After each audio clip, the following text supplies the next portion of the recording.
Bienvenue amis Bélier pour votre tirage du mois de décembre 2020. Si ces messages résonnent avec vous, n'hésitez pas à me le dire en commentaire, sinon je vous invite à regarder votre signe lunaire ou ascendant.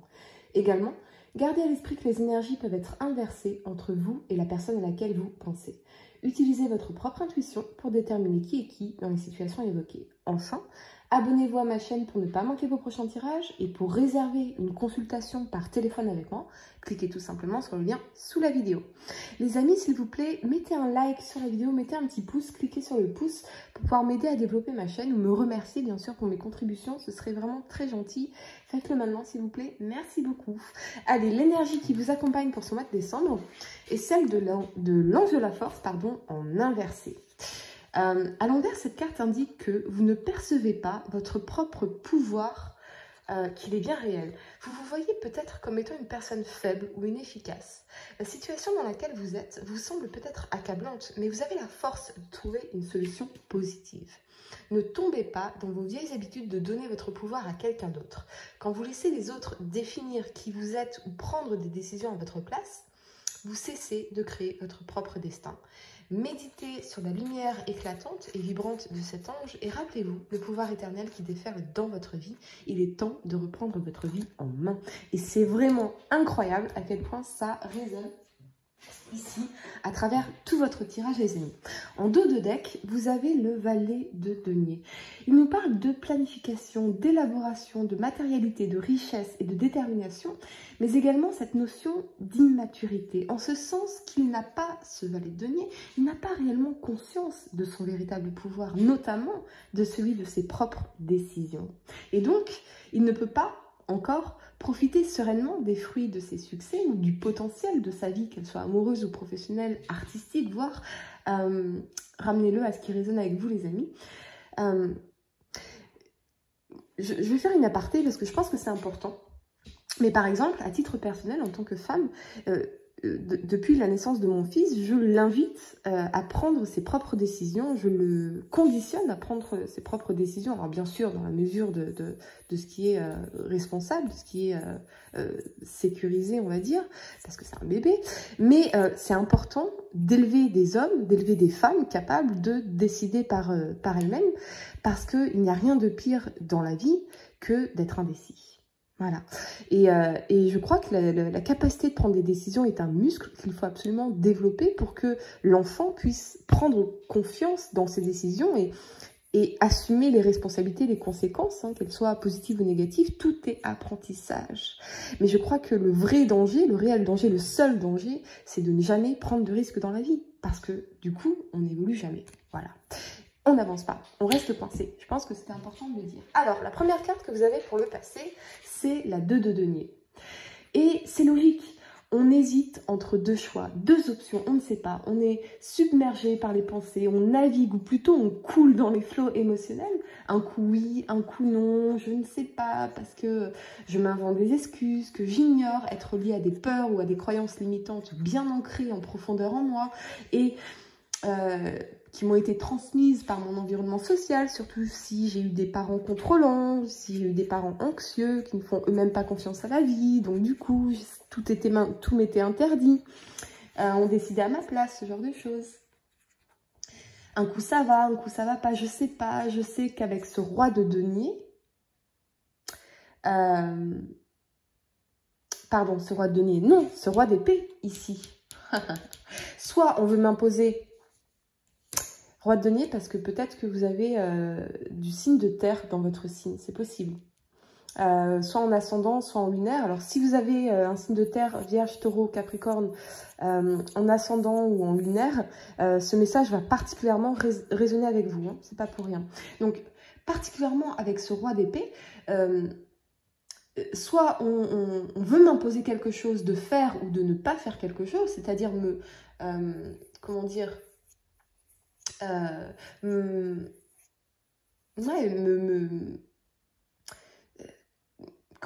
me prendre finalement ma capacité de décider. C'est une forme d'autorité ici qui voudrait décider à ma place, voire même plusieurs personnes avec cette énergie de la 3 de denier, mais ce n'est qu'un miroir finalement de ce que je dois encore développer en moi, c'est-à-dire ma capacité à l'autorité, ma capacité à affirmer ma propre autorité sur ma vie, mes choix, mes actes. Je dois devenir, moi, ce roi d'épée et m'affirmer ici pour sortir de cette énergie du valet de denier et pouvoir enfin pleinement exploiter tout le potentiel romantique, professionnel ou artistique de ma vie. Je dois découvrir ma propre souveraineté. Je dois m'individuer, peu importe mon âge aujourd'hui. C'est à moi de décider de ce que je veux faire de ma vie en écoutant ma propre intuition et en suivant ma propre vision. C'est très puissant comme tirage pour vous les amis, vous allez voir. La 2 de denier, elle nous parle aussi de maturation et elle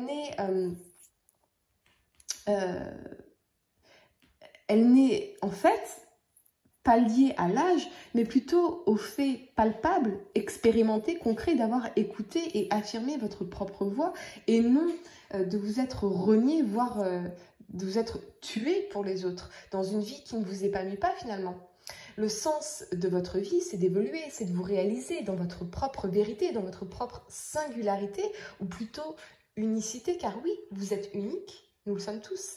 Et c'est cela qui fait votre richesse et c'est cela qui nous donne envie, à nous, hommes et femmes, de vous aimer, vous en particulier. Et non une copie conforme, un exemplaire d'humain qui pisse, qui chie, qui boit comme tout le monde, comme tous les autres. Pardonnez-moi cette vulgarité, mais c'est exactement ça. Vous n'êtes pas, les amis, une série Ikea. Si vous voulez devenir irremplaçable, vous devez être unique. Pour d'autres, ça nous parle de la germination d'une idée, d'une réflexion que vous pourriez mener face à des choix professionnels ou financiers qui se présentent à vous aujourd'hui. Ça peut aussi nous parler d'une idée de partenariat ou d'aventure commerciale, notamment avec cette présence de la 3 de denier ici. Mais il y a tout de même une certaine forme d'ambiguïté entre votre besoin de sécurité et votre désir d'évolution. Je trouve que, encore une fois, ce qu'il y a de plus problématique avec cette exigence de stabilité, c'est qu'elle va à l'encontre de la notion d'évolution, de progrès et donc de réalisation. Or, ce qui rend heureux, profondément heureux, ce n'est pas l'arrivée, mais justement ce sentiment chaque jour de progresser. Si le changement est pour beaucoup anxiogène, n'est-il pas finalement le propre de la vie d'évoluer ? S'enliser trop longtemps dans une situation qui ne nous convient plus n'est que rarement une solution pérenne ou épanouissante. Stephen Hawking ne disait-il pas que l'intelligence est cette capacité à s'adapter au changement ? Et je pense qu'il est fondamental de réaliser à quel point l'indécision est le réel danger, puisqu'in fine, elle amène les autres à décider pour nous et généralement pas dans le sens de ce qu'on aurait au fond réellement souhaité. Ou ce peut être effectivement la personne à laquelle vous pensez qui incarne cette énergie d'immaturité. Avec la 3 de denier, on vous rappelle l'importance de la droiture et de l'engagement. Qu'il soit professionnel ou sentimental, il y a manifestement une question d'engagement ici. Et soit vous ou la personne à laquelle vous pensez devez sortir de cette énergie d'immaturité, d'incapacité de décider par soi-même, d'indécision permanente, d'instabilité émotionnelle avec cette 2 de denier. En fait, cette personne, elle manque terriblement de confiance en elle puisqu'elle n'a pas développé le muscle de la capacité à décider. Elle est dans la peur des conséquences de ses choix, de ses actes, parce qu'elle n'a pas expérimenté que rien n'est tout à fait grave et que tout est finalement surmontable. Alors, on peut prendre des risques dans la vie, ou plutôt prendre sa chance dans la vie. Mais cela, pour comprendre cela, pour intégrer cela et pour vivre cela, il faut l'avoir expérimenté. Voyez, il faut s'être détaché émotionnellement du résultat. Il faut avoir pris de la hauteur sur notre définition, notre perception des événements pour ne retenir que tout n'est qu'expérience et que toute expérience est apprentissage de la réussite, qu'elle soit sur le domaine sentimental ou sur le domaine professionnel ou artistique. Il faut voir la vie comme un voyage, comme une aventure qui nous amènera, quoi qu'il en soit, où qu'on arrive, à une meilleure compréhension du monde, de son fonctionnement, mais avant tout de nous-mêmes. Bref, il s'agit pour cette personne ou pour vous d'oser faire le grand saut dans la vie ici et elle semble terrifiée. La première carte que vous avez pour le présent, c'est l'As de denier. Il nous parle d'accumulation, de réussite financière, de sécurité, de plan de carrière et de stabilité. On vous dit pourtant, notamment avec l'alignement de la 7 de bâton et de la roue de fortune, d'y aller. On vous dit d'y aller pleinement. Que ce soit au niveau d'une carrière, d'un projet, d'une relation, c'est justement votre engagement, votre détermination, votre dynamisme qui va vous permettre, avec la roue de fortune ici, de créer pour vous-même et par vous-même une transformation heureuse, chanceuse et abondante dans votre vie, qu'il s'agisse d'ailleurs d'abondance financière ou émotionnelle. Parce qu'en fait, cette personne, c'est une chance dans votre vie, comme si vous aviez tiré le gros lot, et si vous ne faites pas ce saut en vous engageant, en vous décidant, elle va vous passer sous le nez, cette opportunité qui semble vraiment être